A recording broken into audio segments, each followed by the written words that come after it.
안녕하세요. 이상로의 텐텐베거입니다. 활기를 띠는 시장, 오늘 전략 탄탄하게 세워가시죠. 오늘 이상로 파트너와 함께합니다. 안녕하세요. 네, 반갑습니다. 어제 시장이 상승으로 마치길 바란다 이런 말씀하셨잖아요. 네. 정말로 플러스로 마쳤습니다.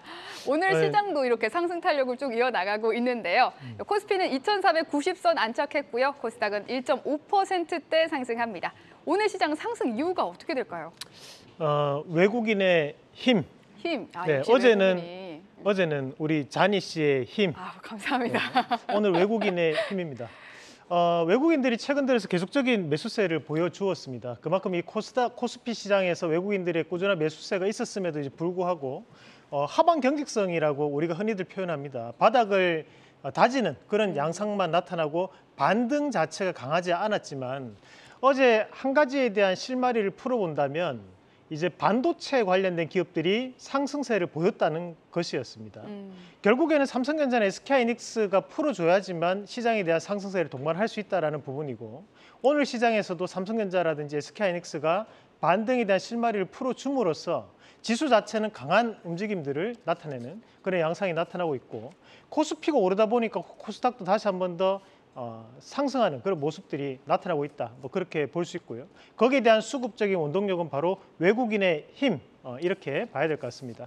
자, 그러면 하나하나씩 우리가 투자 포인트를 한번 짚어본다면 오늘 많은 섹터군들에 대한 종목군들이 상승 랠리를 펼치고 있습니다. 그중에서도 좀 더 특징적인 부분을 좀 짚어봤는데 우선은 마이크로소프트사가 이런 얘기를 했습니다. AI가 인간처럼 추론이 가능하다라는 주장을 펼치면서 130명에 대한 과학자들이 직접적으로 그에 따른 검증을 했다라는 얘기를 하면서 이런 AI 관련된 기업들에 대한 상승세가 눈에 띄는 모습들이었습니다. 그중에서도 우리가 이런 AI 관련된 기업들 중에서 국내에서 과연 챗GPT 같은 시스템을 만들 수 있을까? 현실적으로 저는 어렵다 봅니다. 어렵지만 그래도 우리가 현실화에 대한 가능성을 좀 더 높게 판단할 수 있는 기업은 두 가지 정도가 크게 눈에 띌 수 있겠죠. 첫 번째 기업이 이제 네이버에 대한 부분이고 두 번째는 카카오에 대한 부분입니다. 오늘 네이버와 카카오에 대한 부분에서도 반등세를 보이고 있는데 네이버 같은 경우는 최근에 삼성페이와에 대한 제휴로 인해 가지고 간편 결제에 대한 2분기 실적이 크게 개선되는 양상들이 나타나고 있다고 합니다.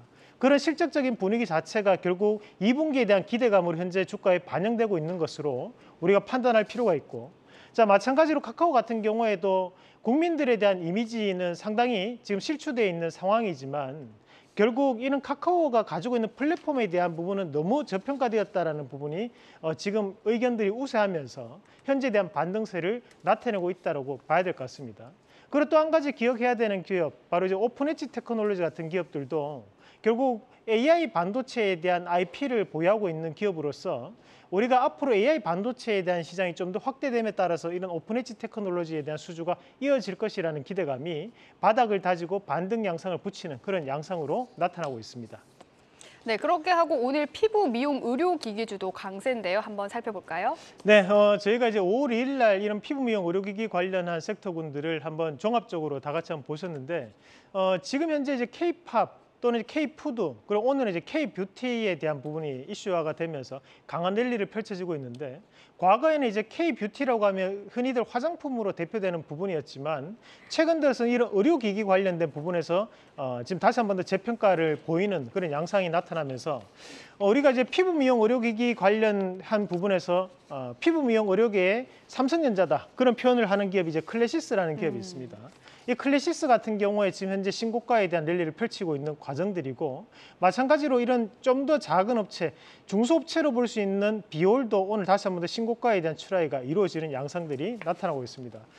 그리고 파마 리서치 프로덕트, 과거에는 파마 리서치 프로덕트였지만 현재 파마 리서치로 회사명이 바뀌고 난 다음 이 파마 리서치 같은 경우에도 실적적인 개선세를 동반해서 다시 한 번 더 신고가에 대한 랠리를 써주고 있는 그런 모습들이고 우리가 지금 국내에서 피부 미용 의료기기 관련된 3대 업체를 얘기를 하면 우리가 흔히들 제이시스 메디칼, 그리고 클래시스, 그리고 또 한 가지 리투로닉이라는 기업을 많이들 얘기합니다. 하지만 이제 지금 현재 루트로닉이라든지 제시스 메디칼이 조금 주가적인 부분이 처져 있는데 결국 업황 자체가 확대되는 시점이기 때문에 나머지 기업들에 대한 반등 양상도 좀 더 지켜볼 필요가 있다는 말씀도 함께 드리면서 2분기 실적 개선에 대한 가능성이 대단히 높은 섹터군이다라는 말씀도 함께 드리겠습니다.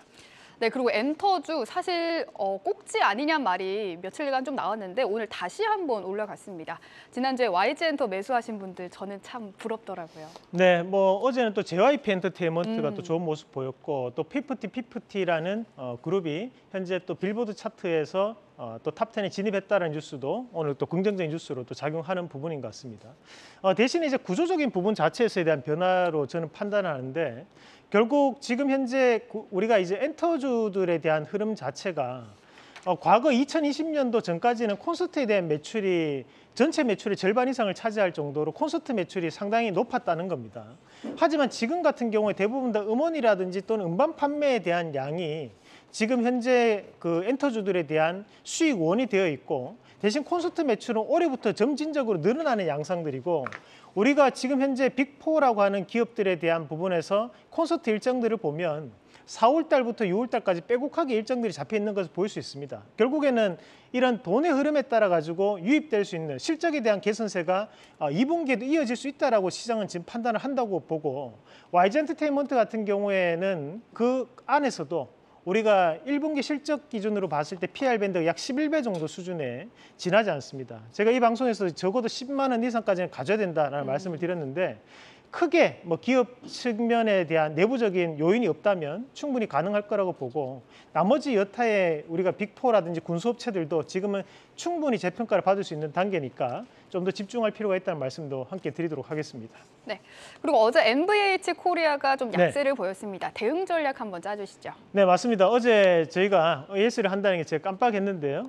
지금 MVH 코리아를 저희가 5월 10일 날 방송하고 난 다음에 방송 이후에 16% 정도 크게 상승세를 보였다가 어제 회사 측에 대한 유상증자를 발표함으로써 유상증자 발행가액이 3,210원으로 드러나면서 주가가 어제 크게 급락하는 모습이 나타났습니다.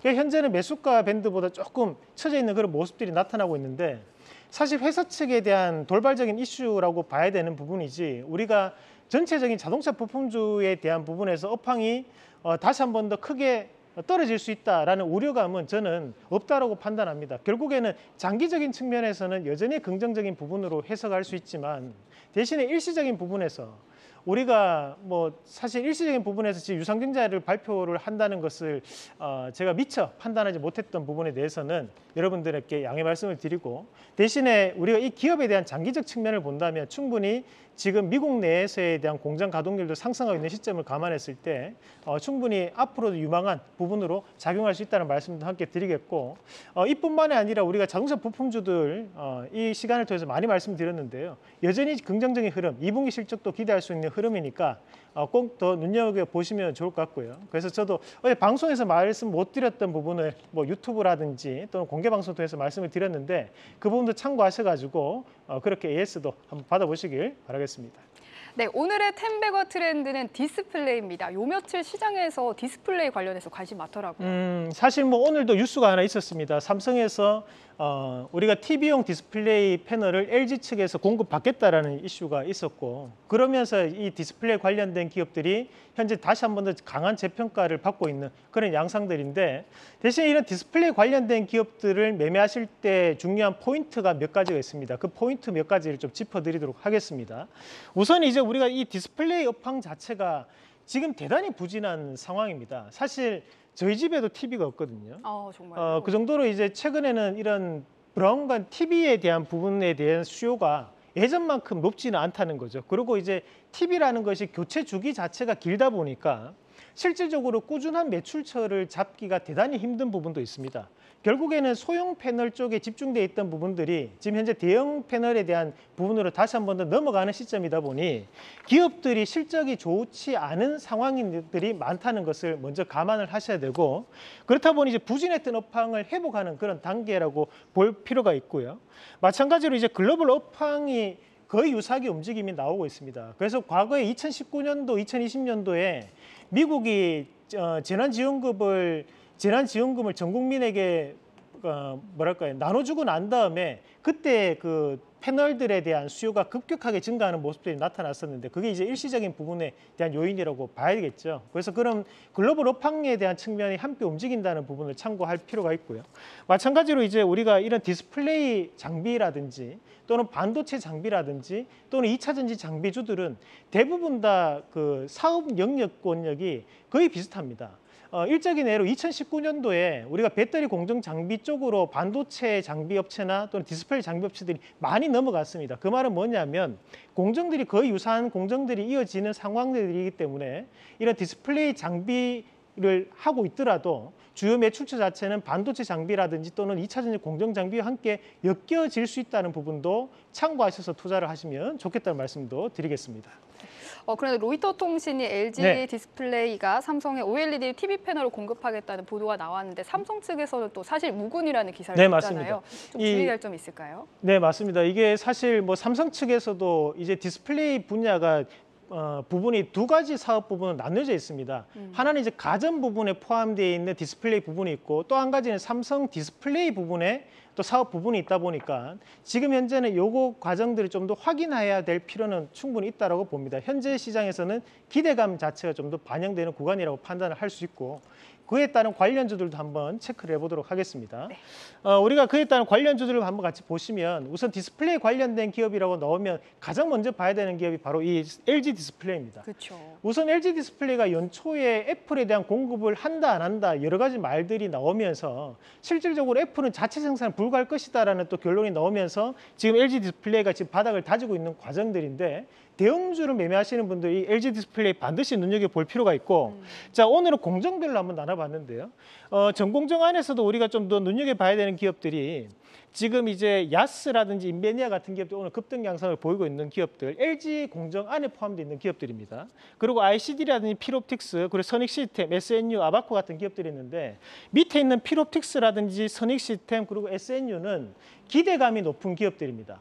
한마디로 이제 증착 과정들이 일본산에 대한 의존도가 대단히 높은데 그 증착 과정에 들어갈 수 있는 국산화 장비에 대한 연구 개발을 하고 있는 기업이라고 생각하시면 됩니다. 자, 다음 기업들도 한번 같이 보도록 하겠습니다. 우리가 이제 우리나라 자금률이 높은 것이 바로 이 후공정입니다.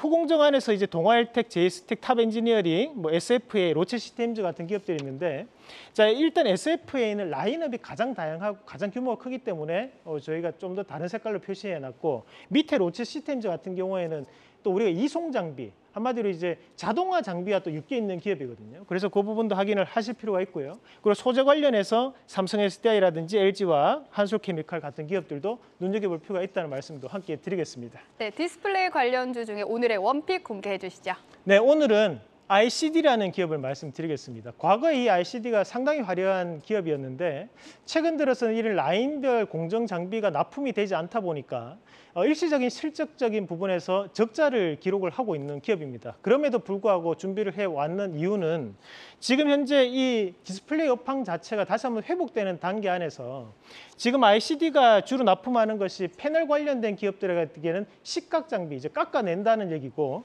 그리고 이제 증착 집기 기업들한테는 우리가 이제 물류 장비를 공급하는데 이 증착 기업이 바로 캐논 도끼사에 공급하는 기업입니다. 캐논 도끼사가 현재는 디스플레이 공정 안에서 가장 중요한 공정을 담당하고 있습니다. 그렇다 보니까 실적적인 부분의 변화가 나타날 수 있다고 판단을 하고요. 그래서 1차적인 목표가를 본다면 1차적으로 14,500원대 그리고 손절가는 하단에 1,900원 제시해드리도록 하겠습니다. 네, 오늘의 원픽은 ICD입니다. 지금까지 이상로의 텐텐베거였습니다. 오늘 말씀 감사합니다.